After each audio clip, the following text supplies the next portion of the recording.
నమస్కారం. ప్రతిధ్వని కార్యక్రమానికి స్వాగతం. ఆడుతూ పాడుతూ నవ్వుతూ తుళుతూ బడికెళ్ళి చదువుకోవాల్సినటువంటి పిల్లలు అనారోగ్యంతో, ముఖ్యంగా గుండె జబ్బుతోటి బాధపడుతున్నారు. ఆ బాధపడే వారి సంఖ్య లక్షల మీద ఉంది మన రాష్ట్రంలో అనేటటువంటి మాట తెలిసిన తర్వాత మన రాష్ట్రం అంతా ఒక్కసారి నివ్వెరపోయింది. ఏ ఊరు కా ఊరిలో, ఏ కుటుంబానికి ఆ కుటుంబంలో నిశ్శబ్దంగా కుమిలిపోతూ బాధపడుతున్నటువంటి తల్లిదండ్రులందరూ ఒక్కసారిగా మహాజన సంఘర్షణ సమితి నిర్వహించినటువంటి ర్యాలీలో హైదరాబాద్ రాగానే మన రాష్ట్రంలో ఇంత పెద్ద ఎత్తున సమస్య ఉంది అనేటటువంటిది వెలుగులోకి వచ్చింది. ఎందుచేత ఈ సమస్య ఉత్పన్నమైంది, ఎంతమంది ఈ సమస్యతో బాధపడుతున్నారు, దీనికి పరిష్కారం ఏమిటి, పిల్లల్ని ఆదుకోవడానికి మన వైద్య రంగం తయారుగా ఉందా అనేటటువంటి విషయాల్ని చర్చించడానికి ఇవాళ మన స్టూడియోలో నలుగురు ప్రముఖులు ఉన్నారు. చర్చను ప్రారంభించే ముందు వారిని మీకు పరిచయం చేస్తాను. డాక్టర్ కె నాగేశ్వరరావు గారు. నమస్తే అండి. చిన్నపిల్లల్లో గుండె జబ్బులు రావడానికి దారితీసే కారణాల మీద శాస్త్రీయమైన అధ్యయనం చేసినటువంటి వైద్య నిపుణులు. చిన్నారులకు హృద్రోగ చికిత్సలో దేశంలోనే ప్రసిద్ధి పొందినటువంటి నిష్ణాతులు డాక్టర్ డిఎల్ రవీంద్రారెడ్డి గారు. నమస్కారం అండి. స్వతహాగా వైద్యులైన వీరు ప్రస్తుతం కడప జిల్లా మైదుకూరు నుంచి శాసనసభకు ఎన్నికయ్యారు. గతంలో రాష్ట్ర వైద్య ఆరోగ్య శాఖ మంత్రిగా పనిచేశారు. శ్రీ మందా కృష్ణమాదిగ. నమస్కారం. చిన్నపిల్లల గుండె జబ్బుల మీద ఉద్యమం చేసి ప్రభుత్వం దృష్టిని ఈ విషయం మీదకి మరల్చి సమాజంలో ఒక కదలిక తీసుకొచ్చినటువంటి నాయకులు డాక్టర్ కోడెల శివప్రసాదరావు గారు. స్వతహాగా వైద్యులు, తెలుగుదేశం హయాంలో వైద్య ఆరోగ్య శాఖతో పాటుగా అనేక కీలకమైన మంత్రి పదవుల్ని నిర్వహించినటువంటి నాయకులు. చర్చలోకి వెళ్లే ముందు పసిపిల్లల్లో గుండె జబ్బుల మీద కొన్ని వివరాల్ని ఒకసారి పరిశీలిద్దాం. కళ్ళు విప్పారకముందే వేలాది పసిహృదయాలు వాడిపోతున్నాయి. పిండం నుంచే పసిహృదయాలను వెంటాడుతున్న గుండె జబ్బులు చిన్నారుల ప్రాణాలను హరిస్తున్నాయి. వివరాల్లోకి వెళితే పసిపిల్లలకు 2 రకాలుగా గుండె జబ్బులు సంక్రమిస్తున్నాయి. మొదటిది పుట్టుకతోనే వచ్చే గుండె జబ్బు.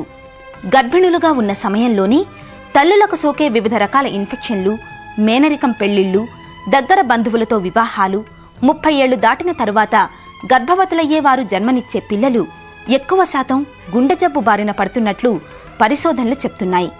మన దేశంలో 1000 మంది బిడ్డల్లో కనీసం 8 నుంచి 10 మంది గుండె జబ్బుతోనే పుడుతున్నారు. ఏటా 2 లక్షల మంది పిల్లలు గుండె జబ్బుతోనే పుడుతున్నట్లు అంచనా. పెళ్లిళ్లపై అవగాహన పెంచడం, ఎంఎంఆర్ వ్యాక్సినేషన్ వంటి వాటితో పిల్లల్లో గుండె జబ్బును చాలా మేరకు నిరోధించవచ్చని వైద్యులు చెప్తున్నారు. పిల్లల్లో సంక్రమించే 2వ రకం గుండె జబ్బును రుమాటిక్ హార్ట్ డిసీజ్ అంటారు. స్ట్రెప్టోకాకై అనే బ్యాక్టీరియా కారణంగా గొంతులో ఏర్పడే నొప్పి క్రమంగా గుండె జబ్బుకు దారితీస్తుంది. 5 నుంచి 15 ఏళ్ల వయసు మధ్య పిల్లల్లో వచ్చే గొంతు నొప్పిని అశ్రద్ధ చేస్తే పరిణామాలు ప్రమాదకరంగా ఉండవచ్చు.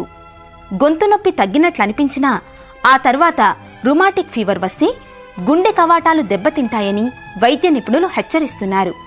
గొంతు నొప్పికి యాంటీబయాటిక్స్తో తక్షణం చికిత్స చేయించడంతో ప్రమాదాన్ని నిరోధించవచ్చని సూచిస్తున్నారు. మన దేశంలో ఏటా 150,000 మంది ఆర్హెచ్డి బారిన పడుతున్నట్లు చెప్తున్నారు. మొత్తం మీద గుండె జబ్బులతో బాధపడుతున్న పిల్లలు 50 లక్షల నుంచి 1 కోటి మంది వరకు ఉండవచ్చు. అయితే మన దేశంలో గణాంకాల ప్రకారం ఏటా 42,000 గుండె శస్త్రచికిత్సలు మాత్రమే జరుగుతున్నాయి. అంతకు మించి చేయడానికి గుండె ఆపరేషన్ చేసే నిపుణుల కొరత కూడా ఉంది. డాక్టర్ శివప్రసాదరావు గారు, మీతో ప్రారంభిద్దాం. ఇంత పెద్ద ఎత్తున ఈ సమస్య మన రాష్ట్రంలో ఉంది అనేటటువంటి ధ్యాస మన సమాజంలో మనందరికీ కూడా, ప్రభుత్వానికి కూడా ఇంతకుముందు ఎందుకు కలగలేదు? వైద్య రంగంలో ఏ వ్యాధికి ఆ వ్యాధి, ఏ సమస్యకు ఆ సమస్య, దానికి ప్రాధాన్యత అదే ఉంటుంది. అయితే అన్ని సమస్యలను ఒకేసారి పరిష్కారం చేయడం అనేది ఏ ప్రభుత్వానికి కానీ ఎంత నిధులున్నా కూడా సాధ్యం కాదు. మా ప్రభుత్వంలో కానీ గత ప్రభుత్వాల్లో కానీ జనాభా నియంత్రణ, భయంకరమైనటువంటి ఎయిడ్స్ వ్యాధి, లేకపోతే అంటువ్యాధులు, ఇలాంటి వాటి మీద ఎక్కువ దృష్టి పెట్టాం. లేకపోతే ఇంకా అనేక సమస్యలు ఎప్పటికప్పుడు వస్తున్నటువంటి వాటి మీద దృష్టి పెట్టాం. ఈ మన చిన్నపిల్లలకి గుండె వ్యాధులు అనేది కొత్తదేం కాదు. ప్రతి 100 మంది పుట్టే బిడ్డల్లో 0.8% వాళ్ళకి పుట్టుకతో గుండె వ్యాధులు కానీ, లేకపోతే వాళ్ళు చిన్నపిల్లలుగా ఉన్నప్పుడు వచ్చేటువంటి ఈ బ్యాక్టీరియల్ ఇన్ఫెక్షన్స్ ద్వారా వచ్చే గుండె వ్యాధులు కానీ ఇవన్నీ సర్వసాధారణం. అయితే ఏమిటంటే ఇవాళ కృష్ణమాదిగ నేను అభినందిస్తున్నాను. ఎందుకంటే ఒక కీలకమైన సమస్యని సున్నితంగా ఆందోళన రూపంలో ప్రజల దృష్టికి తీసుకొచ్చారు. ఇది తెలియదేం కాదు. అయితే ఏంటంటే దీనికి తీవ్రత ఉన్నది. గతంలో ఏంటంటే పిల్లలకి వ్యాధులు వస్తే అది తెలియకుండానే వాళ్ళు పెరుగుతుండేవాళ్ళు, లేకపోతే మరణిస్తుండేవాళ్ళు కొంతమంది, లేకపోతే డబ్బున్న వాళ్ళు వైద్యం చేయించుకునేవాళ్ళు, పేదవాళ్ళు శ్రద్ధ తీసుకొని చొరవ తీసుకొని పోతే వైద్యం చేయించుకునేవాళ్ళు. ఈ రకంగా అనేక రకాలుగా ఉంటున్నది. మనకున్నటువంటి ఇన్ఫ్రాస్ట్రక్చర్ కానీ, నిపుణులు కానీ, ఇవన్నీ కూడా ఎంత పనిచేసినా కూడా ఇది ఒక్క సంవత్సరంతో అయిపోయేది కాదు. ఇది ప్రతి సంవత్సరం సుమారుగా 15-20 వేల మంది పైగా ఈ కొత్తగా ఈ వ్యాధి వచ్చి పిల్లలు పుడుతూనే ఉంటారు. కృష్ణమాది గారు, మీ దృష్టి ఈ సమస్య మీదకి ఎలా మళ్ళింది? శాసనసభ ఎన్నికల్లో నేను మధురలో పోటీ చేశాను సార్. వైరా మండలం రెబ్బవరం గ్రామంలో ఒక బలహీన వర్గాల ఇళ్లలో కూర్చొని చర్చిస్తున్నప్పుడు ఒక ముస్లిం కుటుంబం నసీం అనే ఒక 12 సంవత్సరాల అమ్మాయిని తీసుకొచ్చి నా ముందర పెట్టి వాళ్ళు ఏడుచుకుంటూ చెప్పారు, మా బిడ్డకు గుండె పెరుగుతుంది, గుండె జబ్బు ఉన్నది, అన్ని హాస్పిటల్ తిరిగినా కూడా ఆపరేషనే చేయాలంటుండ్రు కానీ 1,50,000 రూపాయలు అంటారు. 3 నెలల్లో కనుక మా బిడ్డకు ఆపరేషన్ చేయకపోతే చనిపోతారనే మాట డాక్టర్లు చెప్పారు. నా బిడ్డకే గుండె జబ్బు వస్తే 1,50,000 రూపాయలు పెట్టుకునే స్తోమత నాకే లేనప్పుడు ఈ పేద వర్గాల బిడ్డలకి ఎట్లా ఉంటుంది అనే పద్ధతిలో ఆలోచించి నేను ఎక్కడ తిరిగినా కూడా నేను ఇచ్చిన మాట ప్రకారం ఉండాలనేది, ఎందుకంటే ఆ ప్రాణాన్ని కాపాడనే ఆలోచనతో నేను తిరుగుతున్న సమయంలో ఇంకా 2-3 కేసులు కూడా దృష్టికొచ్చినాయి. ఓహో, ఇట్లా ప్రతి గ్రామంలో ఎంతో కొంత బాధపడుతున్న వాళ్ళు చనిపోతున్న బిడ్డల విషయాన్ని గ్రహించి నేను వెంటనే స్టేట్ ఎగ్జిక్యూటివ్ జూన్ 11వ తారీఖున జరిపి ప్రైవేట్ రంగం రిజర్వేషన్ల మీద ఉద్యమానికి మేము సిద్ధపడాలి. కానీ ప్రైవేట్ రంగం రిజర్వేషన్లు కాదు, ఇంకా రిజర్వేషన్లు చాలా సాధించుకోవచ్చు, కానీ పోయే ప్రాణాలు ఉన్నాయి, పిల్లల ప్రాణాలున్నాయి, పేద బిడ్డల ప్రాణాలు పోతున్నాయి. కాబట్టి వీళ్ళని కాపాడుకుందామనే పద్ధతిలో స్టేట్ ఎగ్జిక్యూటివ్కి తీర్మానం చేసుకొని ముందు ఈ కార్యక్రమాన్ని చేపడదామనే పద్ధతిలో ఆలోచన చేసి జూన్ 21వ తారీఖు నాడు వివిధ జిల్లాల నుంచి 18 మంది పిల్లల్ని సమీకరించి ప్రెస్ మీట్ పెట్టడం జరిగింది. దాతలు ముందుకు రావడం, వెంటనే పిల్లలకు ఆపరేషన్ స్టార్ట్ కావడం, నేను ఇచ్చిన మాట ప్రకారం ప్రత్యక్షంగా గ్రామాల్లోకి వెళ్ళి కూర్చున్నప్పుడు మీరు అక్కడ ఆ రకమైనటువంటి హృద్రోగంతో బాధపడుతున్నటువంటి పిల్లల్ని చూసి మీరు ఈ రకమైనటువంటి నిర్ణయం తీసుకుని ముందుకెళ్ళాలి. 3 నెలల క్రితం కనుక నాకు ఈ సమస్య నా దృష్టికి రాకపోతే నేను ఈ సమస్య కూడా గుర్తించకపోయేవాడినేమో. డాక్టర్ నాగేశ్వరరావు గారు, ఇంత పసికందులు ముక్కుపచ్చలానటువంటి పిల్లలకు కూడా హృద్రోగం ఎంచేత వస్తుంది? హార్ట్ డెవలప్ అయ్యేది మొదటి 12 వారాల్లో డెవలప్ అవుతుంది. ప్రెగ్నెన్సీ మొదటి 12 వారాలు. ఈ 12 వారాల లోపల బేబీకి ఏ విధమైన ఇన్సల్ట్ జరిగితే అప్పుడు హార్ట్ గుండె జబ్బు డెవలప్ అయ్యేదానికి వీలుంది. మామూలుగా వచ్చి దీన్ని మల్టీ ఫ్యాక్టోరియల్ డిఫెక్ట్ అంటాం. అంటే రకరకాల జీన్స్, శరీరంలో ఉండే రకరకాల జీన్స్ ఏదన్నా ఇన్సల్ట్కి కానీ ఇంజురీకి కానీ గురైనప్పుడు ఈ విధమైన గుండె జబ్బు వస్తుంది. ఇన్సల్ట్ అంటే ఏదన్నా మెడికేషన్ కానీ, రేడియేషన్ కానీ, ఎన్విరాన్మెంటల్ ఫ్యాక్టర్స్ కానీ అవన్నీ తగిలినప్పుడు. కామన్గా మన సొసైటీలో ఏం చూస్తున్నామంటే ఈ జెనెటిక్ అబ్నార్మాలిటీస్ కంటే కాన్సాంగినస్ మ్యారేజెస్లో 5 times హయ్యర్గా ఉందని ఒక స్టడీ ఇండియాలోనే, నార్త్ ఇండియాలో చేశారు, అలీగర్లో. దాంట్లో వచ్చి 5 times కాన్సాంగినస్లో ఉందని తెలుస్తుంది. అదేవిధంగా రుబెల్లా వైరస్ ప్రెగ్నెన్సీ ఫస్ట్ 3 మాసాల్లో వచ్చినప్పుడు పీడీ అని, పెరిఫెరల్ పల్మనరీ స్టెనోసిస్ అనేవి వస్తాయి. అదేవిధంగా ఇంట్లో ఎవరన్నా యాక్టివ్ స్మోకర్ ఉన్నప్పుడు, ప్రెగ్నెన్సీలో ఉన్నప్పుడు అది ప్యాసివ్ స్మోకింగ్గా మారుతుంది. అలాగే మదర్ న్యూట్రిషనల్ డెఫిషియన్సీస్, కొన్ని వైటమిన్స్, ఫోల్వైట్, బి కాంప్లెక్స్ అవన్నీ సరిగా తీసుకోకుండా కానీ పిండాభివృద్ధి సరిగా ఉండదు. రవీంద్రారెడ్డి గారు, దీన్ని ఏ రకంగా పరిష్కారం చేయాలి, ఏ రకంగా దీని మీద మనం ప్రయత్నం చేయాలి అని ప్రభుత్వం ఆలోచిస్తాం? ముఖ్యమంత్రి గారు వివిధ జిల్లాల్లో క్యాంప్స్ పెట్టి, మెడికల్ క్యాంప్స్ స్క్రీనింగ్ చేసి ఆ పేషెంట్స్ని ఎక్కువ ఫెసిలిటీస్ ఉన్నది హైదరాబాద్, ఎక్కువగా కార్పొరేట్ హాస్పిటల్సే. గవర్నమెంట్ హాస్పిటల్స్లో ఉస్మానియాలో ఉంది కానీ పెద్దగా పనిచేస్తానంటే నాకు అనిపించడంలే. వారి ఆలోచన మేరకు మొన్న కడపలో అపోలో వాళ్ళు మెడికల్ క్యాంప్లో వారు చెప్పిన మేరకు ఆల్ టీచింగ్ హాస్పిటల్స్ షార్ట్ పీరియడ్లో అన్ని టీచింగ్ హాస్పిటల్స్లో పీడియాట్రిక్ కార్డియక్ సర్జరీ జరిగేటట్టు చూడడం ఒకటి, నెంబర్ 1. నెంబర్ 2, దానికి ఇమ్మీడియట్గా మ్యాన్ పవర్ కావాలంటే కార్పొరేట్ హాస్పిటల్స్ని రిక్వెస్ట్ చేసి కొంతకాలం వారిని అక్కడ ట్రైన్ చేయించడం కానీ, లేకపోతే అక్కడ సర్జరీ చేయడం కానీ చేయించడం ఒకటి. 3వది, కార్పొరేట్ హాస్పిటల్స్ని రిక్వెస్ట్ చేసి ఏదో కొంత మేరకు, అంటే the government cannot pay that much of amount, they may as they claim. దానికి ఇండివిజువల్గా ఆయన అపోలో హాస్పిటల్స్తో, కేర్తో మాట్లాడారు, తర్వాత యశోదతో మాట్లాడారు, తర్వాత ఇమేజ్ హాస్పిటల్స్తో మాట్లాడారు. వీళ్ళందరితో మాట్లాడి ఎక్కడైతే ఏ హాస్పిటల్స్లో రిజిస్టర్ అయినారో పేషెంట్స్ వారికి ఆపరేషన్ చేస్తే ఎంత ఖర్చు అవుతుంది, మీరెంత భరించగలరు, మేమెంత ప్రభుత్వం ఇవ్వాలి అనే చర్చలు జరుగుతూ ఉన్నాయి. చర్చలు ఫలప్రదమై ఆ హాస్పిటల్కి సంబంధించి కొంత అడ్వాన్స్ వాళ్ళకి పే చేస్తే they will start doing surgery. అయితే వాళ్ళు డబ్బు చెల్లించినంత మాత్రాన ఆపరేషన్లు చేయకుండా పోలేదు, ఆపరేషన్లు చేస్తున్నారు. నేను కేర్ హాస్పిటల్ చూశాను, అపోలోలో చూశాను, కొన్ని ఆపరేషన్లు అయితే చేశారు. సో ప్రభుత్వం దృష్టిలో ప్రాధాన్యాలు ఈ విధంగా ఉన్నాయి. కృష్ణమాది గారు, ప్రభుత్వం మీరు ఈ సమస్య లేవనెత్తిన తర్వాత, ఇంత విస్తృతమైనటువంటి సమస్య అని తెలుసుకున్న తర్వాత ప్రభుత్వం స్పందించినటువంటి తీరు మీకు సంతృప్తికరంగా ఉందా? ప్రభుత్వానికి మొట్టమొదటిసారి నేను జూన్ 24వ తారీఖు నాడే స్వయాన ముఖ్యమంత్రి గారిని కలిసి విజ్ఞప్తి చేశాను. అప్పటి నుండి సదస్సు జరిగి సదస్సులో ఒక బాలుడు, సదస్సుకు వచ్చిన బాలుడు చనిపోయేంత వరకు ఈ మధ్యకాలంలో 45 రోజులు గడిచినాయి. స్పందించినట్టుగా ఏం లేదు. ఆ రోజు స్పందించినట్టు కనిపించింది. ఒక 3-4 రోజులు అన్ని ప్రైవేట్ హాస్పిటల్లో చేర్పించడం జరిగింది. చేయడానికి కూడా కొంతమందికి ఆపరేషన్ జరిగింది. కానీ ఇప్పుడు ఏం జరుగుతుందంటే ప్రభుత్వం నుంచి నిర్దిష్టమైన ఆదేశాలు ఇంకా ప్రైవేట్ హాస్పిటల్కి అందలేదు. దానివల్ల వాళ్ళు ఏం చేస్తున్నారంటే ప్రైవేట్ హాస్పిటల్కి సంబంధించిన వాళ్ళు పేషెంట్స్ని అట్లనే పెట్టుకొని మిగతా వాళ్ళకు డేట్లు ఇచ్చి పంపితే డేట్లు ఇచ్చిన వాళ్ళకు తేదీల దగ్గరకు వచ్చినా కూడా మళ్ళీ మీరు రండి అనే పద్ధతిలో పంపుతారు. దానికి బహిరంగంగా ప్రైవేట్ హాస్పిటల్స్ అనౌన్స్లో రాకపోయినా, అంటే ప్రచారం పెట్టకపోయినా, అంటే వాళ్ళు ఇంకా మాట్లాడుతున్నారని అంటున్నారు. కానీ ప్రభుత్వం దృష్టి సారించింది దీని మీద శ్రద్ధ తీసుకుంటోంది అనేటటువంటి విశ్వాసం మీకు కలుగుతుందా? రైట్. ఎంతో కొంత ప్రయత్నాలు అయితే మొదలైనాయి. ఈ ప్రయత్నాలు ఇక్కడి వరకే కాకుండా శాశ్వతంగా పేదవాడికి వైద్యం అందించే దశకు చేరాలి. ఒక పేదవాడిగా నేను కోరుకుంటున్నది అదే. పెద్దలు చెప్పారు, ఉన్నవాళ్ళు డబ్బులు ఉన్నవాళ్ళు ఎక్కడ నేను చేయించుకున్నారని. ఉన్నవాళ్ళు ఎట్లాగ చేయించుకున్నారు, బతికారు. చనిపోయిన బిడ్డలు ఎవరు? తిండికి లేని కుటుంబం వచ్చిన వాళ్ళు, పేదకు ఉన్న వాళ్ళే చనిపోయిన బిడ్డలు చనిపోయినారు. ఇక ముందైనా సరే పాలక వర్గాలకు సంబంధించిన వాళ్ళు ఒకరి మీద ఒకరు అనేది సమస్య కాకుండా ఇప్పుడు అందరూ కలిసి ఈ సమస్యకు శాశ్వత పరిష్కార మార్గం వెతకాలి. ఏ పేదవాడి బిడ్డకు కూడా గుడ్డ జబ్బులతోనే కాదు, ఎలాంటి జబ్బులు వచ్చినా వాళ్ళకు నయం చేయించాల్సిన బాధ్యత ప్రభుత్వం మీద ఉంది. ఆ వైపు ప్రభుత్వం సీరియస్గా తీసుకోవాలి. చిన్నారులు, గుండె జబ్బులు అనే అంశం మీద చర్చను చూస్తున్నాం. ఇప్పుడు ఒక చిన్న విరామం.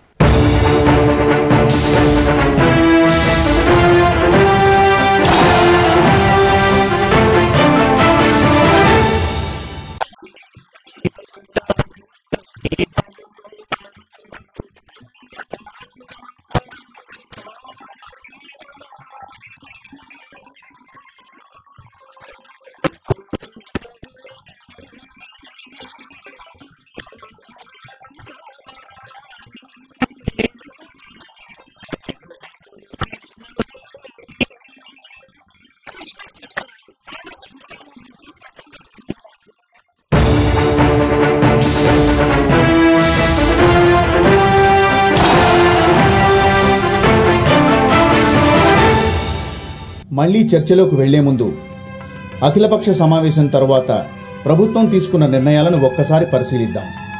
చిన్నారుల గుండె జబ్బులకు సంబంధించి వైద్యపరమైన సహాయాన్ని అందించేందుకు ప్రభుత్వం సంసిద్ధతను తెలిపింది. 20 కోట్ల రూపాయలతో 6,500 మందికి ఏడాదిలోపు గుండె ఆపరేషన్లు చేయాలని సంకల్పించింది. ఇప్పటికే 19 జిల్లాల్లో పిల్లల గుండె జబ్బులపై సర్వే పూర్తి చేసినట్లు వెల్లడించింది. ప్రభుత్వ ఆసుపత్రుల్లో తగిన పరికరాలు ఏర్పాటు చేసి ప్రైవేటు ఆసుపత్రుల్లో తక్కువ ఖర్చుకే ఆపరేషన్లు చేసే విధంగా ఏర్పాట్లు చేస్తున్నట్టు తెలిపింది. తెల్ల కార్డులున్న కుటుంబాల పిల్లలకే ఈ సదుపాయం ఉంటుందని ప్రకటించింది. డాక్టర్ శివప్రసాదరావు గారు, అంతర్జాతీయంగా గుర్తించబడినటువంటి రుగ్మతలు, వ్యాధులు, వాటికి WHO కానీ, వరల్డ్ హెల్త్ ఆర్గనైజేషన్ కానీ, యునైటెడ్ నేషన్స్ కానీ ఆ రకమైనటువంటి సంస్థలు ఎక్కువగా ప్రాధాన్యత దేనికి ఇస్తున్నామో మనం కూడా మన రాష్ట్రంలోనే కాదు, మన దేశంలో కూడా ఇప్పుడు ఎయిడ్స్ కానీ మరొకటి కానీ మీద ఎక్కువ దృష్టి పెట్టి అసలు మన గ్రామాల్లో, మన కుటుంబాల్లో ఏ రకమైనటువంటి సమస్యలు ఉన్నాయి ఆరోగ్యపరంగా, వైద్యపరంగా, వాటి మీద దృష్టి ఏమన్నా కొరవడిందా? ఇలాంటి ముఖ్యమైన అంశాలు ఏమిటంటే ఎవరో ఒకళ్ళు టేకప్ చేసి, ప్రభుత్వ పరంగా కానీ లేకపోతే సంస్థ పరంగా కానీ టేకప్ చేసి ప్రజల్లో ప్రచారం చేసి ఆందోళన రూపంలో కావచ్చు లేకపోతే రిప్రజెంటేషన్ రూపంలో కావచ్చు చేస్తేనే ఒక్కోసారి వస్తూ ఉంటాయి. కృష్ణమాదిగతో పాటు రాజకీయ పక్షాలు ఆందోళన చేసినప్పుడు ముఖ్యమంత్రి గారు చెప్పారు, మామూలుగా చేస్తాం, 2 లక్షల మంది ఉన్నారు, ఒక్కొక్కరికి ₹1,00,000 యావరేజ్న 2,000 కోట్ల రూపాయలు అవుతాయి, తప్పకుండా చేస్తామని. కానీ ఇచ్చినటువంటి అమౌంట్ పెట్టింది మాత్రం 20 కోట్ల రూపాయలు. దీంతో అసలు ఎందుకు కొరగాదు, ఆ డబ్బు సరిపోదన్నమాట. కార్పొరేట్ హాస్పిటల్స్ కావచ్చు, ప్రభుత్వ టీచింగ్ హాస్పిటల్స్ కావచ్చు, వాటిలో కూడా ఇన్ఫ్రాస్ట్రక్చర్ పెంచుతాం, ఇంకో 25 కోట్ల రూపాయలు ఇస్తామన్నారు. సంతోషం, ఇచ్చి వసతులు మెరుగుపరిచి స్టాఫ్కి ట్రైనింగ్ ఇచ్చి వైద్యం చేస్తే, ఎందుకంటే కార్పొరేట్ హాస్పిటల్స్లో కూడా ప్రభుత్వ సదుపాయాలు అనేక ఉపయోగించుకుంటున్నాయి. లేకపోతే ఎక్స్టర్నల్ ఎయిడెడ్, మీరు అన్నట్టు WHOకి అనేక ప్రాధాన్యతలు ఎట్లా వస్తూ ఉన్నాయి, దేశంలో కానీ రాష్ట్రంలో సమస్యల్ని క్షుణ్ణంగా వాళ్ళకి దృష్టి తీసుకొస్తే ఫండింగ్ ఇస్తారు వాళ్ళు. ఈ విధంగా అనేక వనరుల ద్వారా నిధులు తీసుకొని ఇది చేసేసినట్టు బాగుంటుంది. అదే ఏంటంటే ఆరంభ స్వరూపం కాకుండా వాళ్ళు చెప్పినట్టు 15 రోజుల్లో మొత్తం మేము స్క్రీన్ చేస్తామన్నారు. ఇప్పటివరకు ఏం దాఖలాలు లేవు, ఏదో 1-2 చోట్ల నామినల్గా జరిగింది తప్పితే. దాన్ని విస్తృతంగా తీసుకొని ఒకటి ప్రచారం ఏమిటి, ఈ వ్యాధులు ఇందాక డాక్టర్ గారు చెప్పారు, నాగేశ్వరరావు గారు, ఏ కారణాల వల్ల ఈ వ్యాధులు వస్తున్నాయి, లేదా డయాబెటీస్ కానీ మేనర్కు వివాహాలు కానీ ఇలాంటి కొన్ని కనుక జాగ్రత్తలు తీసుకుంటే ఇలాంటి వాటిని కొంత తగ్గించడానికి అవకాశం ఉంటుంది. కృష్ణమాదిక్ గారు, వైద్య యంత్రం ఏ రకంగా స్పందించింది? ప్రభుత్వం స్పందించింది, ప్రచారంలో బాగా కనిపిస్తుంది, కానీ యంత్రాంగం మీద అదుపున్నట్టుగా కనిపించట్లేదు. ఉదాహరణకి నేను ఒక విషయం చెప్తున్నాను. నీలోఫర్లో 7వ తారీఖు నాడు ఒక సైదు అనే బిడ్డ అక్కడికి చేరాడు ఈ ఉద్యమంలో భాగంగా. ఆ పిల్లోడికి అత్యవసరమైన ఆపరేషన్ జరగాలనే విషయం డాక్టర్లు నిర్ధారణ చేసినట్టుగా ఉంది. మరి 10వ తారీఖు వరకు కూడా హాస్పిటల్లోనే ఆ బిడ్డను పెట్టుకోవడం వల్ల 10వ తారీఖు నాడు బిడ్డ చనిపోయాడు.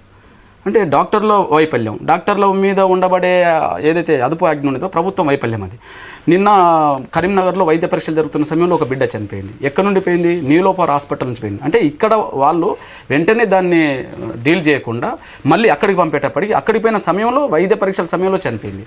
దీన్ని బట్టి ఏమర్థమవుతుందంటే ప్రచారం చేసుకున్నంత ఆచరణలో కనిపించట్లేదు అనే విషయం ఇక్కడ చనిపోయిన బిడ్డ మరణం, అక్కడ చనిపోయిన బిడ్డ మరణం సాక్ష్యంగా కనిపిస్తున్నది. రవీంద్రారెడ్డి గారు మీరేమంటారు? ప్రభుత్వం ఈ సమస్య ప్రభుత్వం దృష్టికి వస్తే తీవ్రంగా స్పందించింది. ఏ విధంగా ఈ సమస్యను పరిష్కరించాలి అనే దిశలో టీచింగ్ హాస్పిటల్లో పీడియాట్రిక్ సర్జరీ ఇంట్రడ్యూస్ చేయాలి. ఎందుకంటే కార్పొరేట్ హాస్పిటల్స్ ఉన్న 2, 3 కానీ 4 కానీ అన్నీ చేయలేవు ఈ సర్జరీస్ అని చెప్పి నిర్ణయం తీసుకున్నారు. అయితే కొంత లోటుపాట్లు యంత్రాంగంలో ఉంటాయి, కానీ ముఖ్యమంత్రి గారి చిత్తశుద్ధి ఇందులో శంకించాల్సిన అవసరమే లేదు. టీచింగ్ హాస్పిటల్స్లో 25 కోట్లు చాలదు. ఒక్కొక్క యూనిట్కి డాక్టర్ గారు తెలుసు 5 crores డెఫినెట్గా అవుతుంది. 8 టీచింగ్ హాస్పిటల్స్ అంటే 8 40 కోట్లు 50 కోట్లు. నాగేశ్వరరావు గారు, ఈ సమస్య ఎంత విస్తృతంగా ఉంది? మన రాష్ట్రానికి చూసాము, దగ్గర 20,000 మంది చిన్నపిల్లలు సంవత్సరానికి గుండె జబ్బుతో పుడుతున్నారు. వాళ్ళల్లో కొన్ని సీరియస్ హార్ట్ డిసీజెస్ అంటే ట్రీట్మెంట్ అందకముందే దగ్గర 30 నుంచి 40 మంది చనిపోతారు. 30%, 30 to 40% వచ్చి they die before seeing their first birthday. వాళ్ళు మొదటి పుట్టినరోజు చూడకముందే చనిపోతారు. సో మనకు ఈ విధంగా ఆపరేషన్ చేయకుండా చాలామంది పిల్లలు అక్యుములేట్ అయిన దానివల్ల దగ్గర 4 lakhs children are suffering with congenital heart. 4 లక్షల మందిని ఆపరేషన్ చేయమంటే ఈ భూమి మీద ఎవరి వల్ల కాదు. ఎందుకంటే మనకి యంత్రాంగం చాలా ఇంపార్టెంట్, ఇన్ఫ్రాస్ట్రక్చర్. నాకు తెలిసినంత వరకు మన రాష్ట్రంలో పీడియాట్రిక్ కార్డియాక్ సర్జరీ బాగా స్టార్ట్ చేసింది 2 years బ్యాక్. ఎమర్జెన్సీగా శస్త్రచికిత్స అవసరమయ్యేది దగ్గర 15 to 20% మాత్రమే ఉంటారు. మిగిలిన వాళ్ళని వచ్చి 3 years 4 years 1,00,000 మంది ఉజ్జాయింపుగా 1,00,000 మంది ఉజ్జాయింపుగా ఉండదు. 1,00,000 మందికి మనం శస్త్రచికిత్స ఈ రాష్ట్రంలో చేయాలంటే ఎంత ఖర్చు అవుతుంది? దానికి కావలసినటువంటి యంత్రాంగం మన దగ్గర ఉందా? ఒక ఓపెన్ హార్ట్ సర్జరీ చేయాలంటే యావరేజ్ మీద కాస్ట్ 85 నుంచి 90 వేలు అవుతుంది. ఒక హార్ట్ ఆపరేషన్ హాస్పిటల్లో 4 సర్జరీస్ కంటే ఎక్కువ చిన్నపిల్లలకి చేయలేం ఇప్పుడుండే యంత్రాంగంతో. అంటే మన సిటీలో దగ్గర ఒక 5 నుంచి 10 హాస్పిటల్ వేసుకున్నా కానీ మ్యాక్సిమం 40 సర్జరీస్ కంటే ఎక్కువ చేసే రాష్ట్రంలో ఉండేది హైదరాబాద్ తప్పితే ఇంకా విశాఖపట్నం, తిరుపతి, విజయవాడలో 1-2 సెంటర్స్ చిన్నపిల్లలకి, హైదరాబాదే. సో మనం మ్యాక్సిమం చేస్తే ఒక రోజుకి 50 సర్జరీస్ కంటే ఎక్కువ చేసే యంత్రాంగం మన దగ్గర లేదు. మై ఒపీనియన్ ఈస్ 20,000 పేషెంట్స్కి surgery within a year or 2 years చేయాల్సిన అవసరం ఉంటుంది. కొంతమంది అయితే ఒక పేషెంట్ నా అక్కడికి వచ్చాడు, టేబుల్ మీద అపోలోలో పెట్టి ఆపరేషన్ చేయమంటాడు. అవసరం లేదు ఆ కేసుకి. That boy or girl can wait for another 2 years. That the doctor knows. So let us leave the choice to the doctor. Let us not make a political gain out of this situation. పేషెంట్స్ని prioritise చేసి ప్రాణాపాయం ఉన్నవాళ్ళు లేదా complications వస్తాయనుకున్న వాళ్ళు వీళ్ళందరూ grade చేసుకుంటూ వెళ్ళటం ఇది షుడ్ బి కంటిన్యూస్. మీరు ఒక ఇన్సూరెన్స్ ప్రోగ్రామ్ తీసుకుంటారా, లేకపోతే ఒక రిసోర్సెస్ మొత్తం కోఆర్డినేట్ చేసుకొని వాటిని ఉపయోగించుకొని వైద్యం చేస్తారా? ఇవన్నీ చేసినప్పుడు, ఎందుకంటే ఇప్పుడు రవీంద్రారెడ్డి గారు చెప్పారు ముఖ్యమంత్రి గారు చాలా శ్రద్ధ తీసుకుంటారని, చాలా సంతోషం. బాటలు బాగానే ఉన్నాయి కానీ ఫీల్డ్లో జరగట్లేదు అనేది కృష్ణ గారు చెప్తున్నారు. ఎందుకంటే ఈ ఇష్యూ తీసుకొచ్చినప్పుడు సంతోషపడాల్సింది పోయి మరి కృష్ణని మందలించడం, బెదిరించడం చూస్తే అలా కాదు. తీసుకొచ్చిన సంతోషపడాలి, వి అప్రిషియేట్ ఇట్. కృష్ణమాదిక్ గారు, ఇవాళ సమస్యని పరిష్కారం చేసుకోవాలంటే ఇప్పుడు మనం అనుకున్నట్టుగా దీన్ని ఎవరు ముందు ఎవరి తర్వాత అనేటటువంటి దాన్ని ఒక పథకం ప్రకారం వెళ్ళాల్సినటువంటి అవసరం ఉంది. ఇది ఎలా చేస్తే బాగుంటుంది? ఈ సమస్యను రాజకీయ కోణం నుండి చూడడమే మానవత్వం లేని వాళ్ళు చేసే పని. అది పేదరికం అనుభవించిన వాళ్ళకి, మానవత్వం ఉన్న వాళ్ళకి ఈ సమస్య వట్టిగా అర్థమవుతుంది. మిమ్మల్ని కోరుతున్నది ఒకటే, డాక్టర్ గారు 4 లక్షలు అని చెప్పారు. 4 లక్షల మందికి ఆపరేషన్ అవసరం లేకపోవచ్చు, కానీ మెజారిటీ పీపుల్, చిన్నపిల్లలకు అవసరమే. ఉదాహరణకి ఇప్పుడు సార్ చెప్పారు, రవీంద్రారెడ్డి గారు చెప్పారు, కడపలో 450 మందిని టెస్ట్ చేశామని. పత్రికలు రాసింది ఏంటిది, 360 మందికి పైగా ఆపరేషన్లు అవసరమని గుర్తించారని. అంటే దాన్ని బట్టి 450 మందిలో 350 అంటే మెజారిటీ చిన్నపిల్లలకి ఆపరేషన్లు అవసరమని గుర్తించడం జరిగింది. ఈ విధంగా చూస్తే 4 లక్షల మంది ఈరోజు ఉన్నారనుకుంటే అందులో 3 లక్షల మందికి అవసరం కావనే విషయం మనం గుర్తించాల్సిన అవసరం ఉన్నది. అయితే ఈ 3 లక్షల మంది ఎందుకు పెరిగింది? గత 20-30 ఏళ్ళుగా ఈ పేద పిల్లలకు, ఈ గుండె జబ్బులకు సంబంధించిన విషయం ప్రభుత్వాలు పట్టించుకోకపోవడం వల్లనే, తీవ్రత గుర్తించడం వల్ల 2 ప్రయత్నాల ద్వారా దాన్ని సరిచేసే అవకాశం ఉన్నది. ఒకటి, ఈ సంఖ్య మరింత పెరగకుండా ఎడ్యుకేట్ చేయడం ఒక కృష్ణమాది గారు. ఈ పరిమితిని దృష్టిలో పెట్టుకుని ప్రభుత్వం నుంచి మీరు ఏం ఆశిస్తున్నారు? నేను పరిమితిని దృష్టి పెట్టుకోవడం అంటే గత లోపాల వల్లనే ఈరోజు పరిమితి గురించి మాట్లాడాల్సి వస్తుంది. అందువల్ల లోపాలు సరి చేసుకోవడానికి ప్రయత్నం చేయాల్సిన అవసరం ఉన్నప్పుడు నిజాయితీగా చేయాలని మేము కోరుతున్నాం. నిజాయితీగా జరిగితే ఈరోజు ప్రైవేట్ హాస్పిటల్స్లో ఆపరేషన్స్ నిలుపు చేయబడ్డాయి. సారే చెప్పాడు, ఇంతకుముందే చెప్పాడు, వచ్చిన వాళ్ళందరూ మళ్ళీ డేట్లు ఇచ్చి పంపుతుండ్రని. ఇంతకుముందు వచ్చిన డేట్ ప్రకారం వస్తే ఎందుకు పంపుతుండ్రు అంటే ప్రభుత్వం, ముఖ్యమంత్రి గారు ప్రైవేట్ హాస్పిటల్తో మాట్లాడిందని అంటారు. మాట్లాడిన తర్వాత ఎందుకు ఆపరేషన్ జరగట్లేదు? నిర్ణయం జరగలేదు, విధానపరమైన నిర్ణయం ప్రైవేట్ హాస్పిటల్కి అందలేదు. అందువల్ల జరిగేటివి కూడా ఆగిపోయినాయి కదా. అందువల్ల చేసే ప్రయత్నం సీరియస్గా అన్ని వైపుల నుండి చేయగలిగితే దీన్ని తగ్గించుకోవడానికి అవకాశం ఉన్నది. భవిష్యత్తులో ఇట్లాంటి గుండె జబ్బులతో బాధపడుతున్న పిల్లలు ఉండడానికి కూడా అవకాశం లేని పరిస్థితులు రాబోతాయి. విధానపరమైన నిర్ణయం అయితే తీసుకోలేదు. ఎందుకంటే కొన్ని హాస్పిటల్స్ అయిపోయింది కదా, కొన్ని హాస్పిటల్స్ 1,20,000 కావాలి, 1,50,000 కావాలంటున్నారు. కేర్ హాస్పిటల్ మాకు 30,000, 35,000 depending on the VSD, ASD అనుకోండి, దానికి తక్కువ వేయండి. టీఓఎఫ్ అంటే ఫాలోస్టెటాలజీ, దానికి ఎక్కువ అండి. ఇట్లా చర్చలు జరుగుతూ ఉన్నాయి. చీఫ్ సెక్రటరీ లెవెల్లో చర్చలు అయిపోయాయి, సీఎం గారి లెవెల్లో చర్చలు అయిపోయి ఏ హాస్పిటల్కి, ఏ పేషెంట్కి, లేకపోతే యూనిఫామ్గా ఎట్లా పే చేయాలి అనే నిర్ణయం తీసుకోవాలి. కానీ కృష్ణమాదిక్ గారు అన్నట్లు విధాన నిర్ణయం జరగలేదు కాబట్టి ఆపరేషన్లు ఆగిపోయినాయని తప్పు. విధాన నిర్ణయం జరగకపోయినా కూడా ముఖ్యమంత్రి గారు అన్ని కార్పొరేట్ హాస్పిటల్స్లో మీటింగ్ పెట్టుకుని మీరు you go out with surgery, మీరు సర్జరీ చేయండి, విధాన మీ పేమెంట్ విషయంలో గవర్నమెంట్ విల్ బి జనరస్. మేము అయితే గవర్నమెంట్ డబ్బును మీకు దుర్వినియోగం చేయాలని మాకు ఆలోచన లేదు. ఉన్న డబ్బుతో వీళ్ళందరికీ ట్రీట్మెంట్ ఎట్లా ఇవ్వాలి, లేకపోతే ఇంకా డబ్బు ఎట్లా తీసుకోవాలనేది ఆలోచిస్తున్నాం. మీరు మాత్రం మీ ఆపరేషన్లు మీ హాస్పిటల్స్ ఎక్కడ ఉన్నాయో అక్కడ కొనసాగించండి అని చెప్పడం జరిగింది. అదేవిధంగా కేర్లో ఆపరేషన్ జరుగుతున్నాయి. అపోలోలో కూడా 1-2 కేసులు కొన్ని అర్జెన్సీ లేనేటి, they are postponing it and then they are taking up the priority cases. అట్లా కడపలో జరిగిన 450 కేసుల్లో 360 ఆపరేషన్ చేయాలని చెప్పలేదండి. అది 350 కాదు, 221 కేసులు ఆపరేషన్ చేయాలి. But over a period of 10 years rheumatic congenital heart disease ఉంది. ఈ సమస్య విషయంలో హాస్పిటల్కి క్లియర్గా ఇన్స్ట్రక్షన్స్ ఇచ్చింది, మీరు గో విత్ సర్జరీ చేయండి, మేము పే చేస్తామని చెప్పడం జరిగింది. మీరు అంటే ఇన్స్ట్రక్షన్స్ సరిపోదండి. ఇప్పుడు ప్రిన్సిపల్ సెక్రటరీ హెల్త్ని మానిటర్ చేయడానికి అపాయింట్ చేశారు, మీరు చేసేయండి ముఖ్యమంత్రి గారు అంటే ప్రైవేట్ హాస్పిటల్స్ వాళ్ళు ఎట్లా చేస్తారు? వాళ్ళకు మానవత్వం జరగట్లేదు అనడానికి ఒక ఆధారం మీరు చూసుకోవచ్చు. జరగట్లేదు అనడానికి ఒక ఆధారం మీరు చూసుకోవచ్చు. 7వ తారీఖు నుంచి 10వ తారీఖు లోపు ఈ ప్రాబ్లం విద్యార్థులు ఎక్స్పోజ్ అయిన తర్వాత జరిగిన ఆపరేషన్స్కి, 10 తర్వాత నుంచి ఈ 15 రోజులు జరిగిన ఆపరేషన్స్కి మీరు సంఖ్యాపరంగా చూస్తే ఖచ్చితంగా ఆగిపోయిన విషయం మీరు అర్థం చేసుకోవడానికి ఉన్నది. ఎందుకు ఆగిపోయినాయి? ఓరల్గా మాట్లాడినట్టుగా మాట్లాడుతుండ్రు, కానీ వాళ్ళు ఓరల్గా చూడట్లేదు. కాగితం మీద లేకుండా మీరు జరుగుతుందండి. అంటే మానవత్వం చేసేవాళ్ళు ఉన్నారు, సంబంధం లేదు. కార్పొరేట్ ఆసుపత్రులు ఎంత వ్యాపారం చేసిన ఈ చిన్నపిల్లల విషయంలో మాత్రం we should appreciate.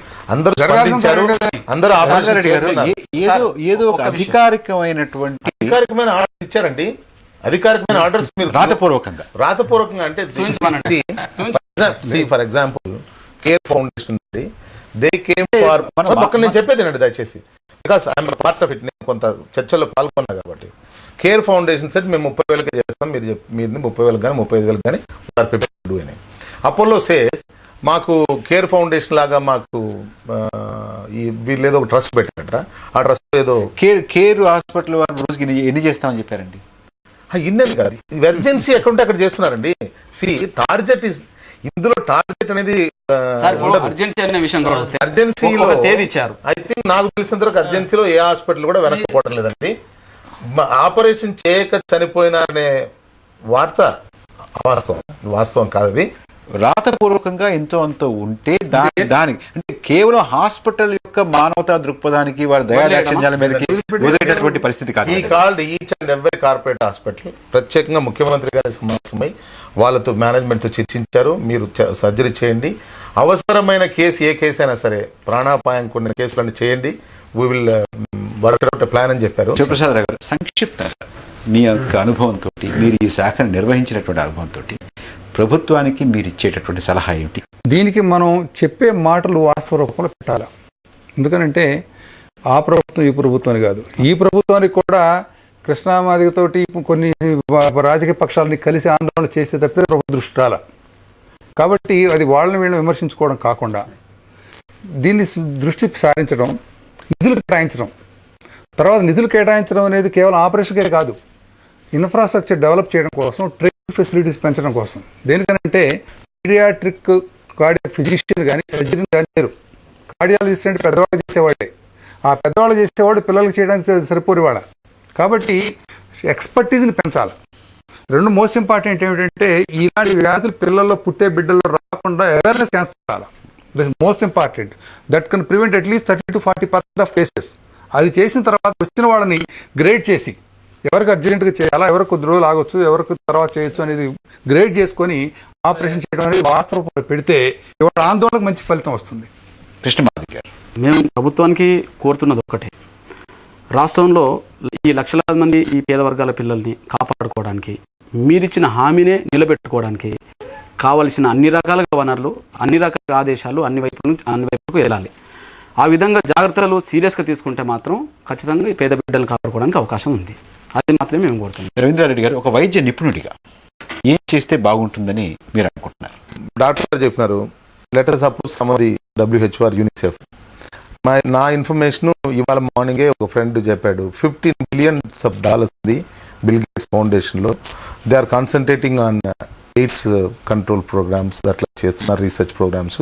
Why don't approach Bill Gates foundation for this magnitude problem అని చెప్పి అడిగారు. అది కూడా ప్రభుత్వం ప్రయత్నం చేస్తే బాగుంటుంది. డాక్టర్ నాగేశ్వరరావు గారు, మీరు ఏమంటారు? స్వచ్ఛంద సంస్థలు, ప్రజలు పార్టిసిపేషను, గవర్నమెంట్ కార్పొరేట్ హాస్పిటల్ కొలాబరేషను, తర్వాత వేరే ఫౌండేషన్స్ ద్వారా కానీ WHO వీళ్ళని దగ్గర నుంచి ఫండ్స్ తీసుకొచ్చి ఈ యొక్క ట్రైనింగ్ ప్రోగ్రామ్స్ డాక్టర్స్కి ఇవ్వడం, పీడియాట్రిక్ కార్డియాలజీ, కార్డియాక్ సర్జరీ, తర్వాత ఉండే ఇన్ఫ్రాస్ట్రక్చర్ని ఎస్టాబ్లిష్ చేయడం, ఇట్లా లాంగ్ టర్మ్ ప్రాసెస్లో చూడాలి కానీ షార్ట్ టర్మ్గా చూస్తే లాభం లేదు. మన రాష్ట్రంలో దాదాపుగా 4 లక్షల మంది పసిపిల్లలు హృద్రోగంతో బాధపడుతున్నారు అనేటటువంటి విషయం మన సమాజం ముందుకు వచ్చింది. ఈ 4 లక్షల మంది పిల్లల యొక్క తల్లులు, తండ్రులు కూడా నిశ్శబ్దంగా, మౌనంగా కుమిలిపోతున్నారు. చిన్నపిల్లలకి గుండె జబ్బుల యొక్క చికిత్సను చేయడానికి కావాల్సినటువంటి యంత్రాంగాన్ని మనం తయారు చేసుకోవాల్సినటువంటి అవసరం ఉంది, నిర్మాణం చేయాల్సినటువంటి అవసరం ఉంది. ఈ చర్చని ఇంతటితో ముగిద్దాం. రేపు మరొక ముఖ్యమైనటువంటి అంశం మీద చర్చతోటి ప్రతిధ్వని కార్యక్రమం మీ ముందుకు వస్తుంది. నమస్కారం.